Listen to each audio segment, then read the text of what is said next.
12 तासांचा प्रवास 4 तासांवर आला तरी माणूस म्हणतो वेळ नाही. 12 माणसांचं कुटुंब 2 माणसांवर आलं तरी माणूस म्हणतो वेळ नाही.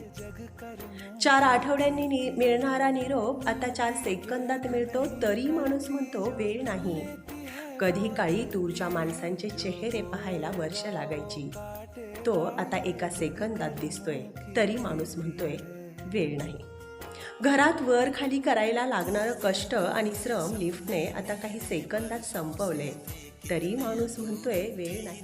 बँकेच्या रांगेत तासनतास थांबणारा माणूस आता मोबाईलवर काही सेकंदात व्यवहार करतो तरी माणूस म्हणतो वेळ नाही.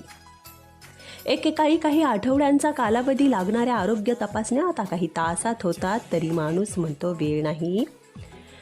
2 व्हीलर चालवताना एका हातात हँडल आणि दुसऱ्या हातात मोबाईल, कारण थांबून बोलायला वेळ नाही. ट्रॅफिक जमा झालं की 2 लेन ओलांडून तिसरी तयार करतो, कारण वेळ नाही. पुस्तक वाचायला वेळ नाही.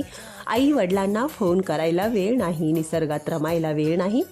पण IPLसाठी वेळ आहे, नेटफ्लिक्ससाठी वेळ आहे, सठरफठर रील्ससाठी वेळ आहे, राजकारणावर चर्चा करायला वेळ आहे, पण स्वतःसाठी वेळ नाही.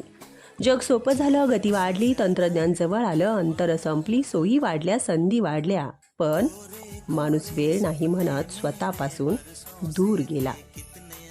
शांत बसून स्वतःशी बोलायला, स्वतःला समजून घ्यायला किंवा फक्त काही क्षण निखळ हसायला वेळ नाही. आणि मग एक दिवस वेळच निघून जातो. शेवटच्या क्षणी कळतं वेळ होता, पण आपणच वेळ नाही असं म्हणत जगायला विसरलो होतो. म्हणून आजच ठरवा, स्वतःसाठी, स्वतःच्या खऱ्या मित्रांसाठी, माणसांसाठी थोडा वेळ काढा. नात्यांसाठी थोडा वेळ देऊन बघा. मनासाठी, शांतीसाठी, आयुष्याच्या गाभ्यासाठी थोडा वेळ जगून बघा. कारण वेळ नाही हे सत्य नाही, ती फक्त एक सवय झाली आहे आणि ती आपल्या सर्वांना बदलायला हवी. धन्यवाद.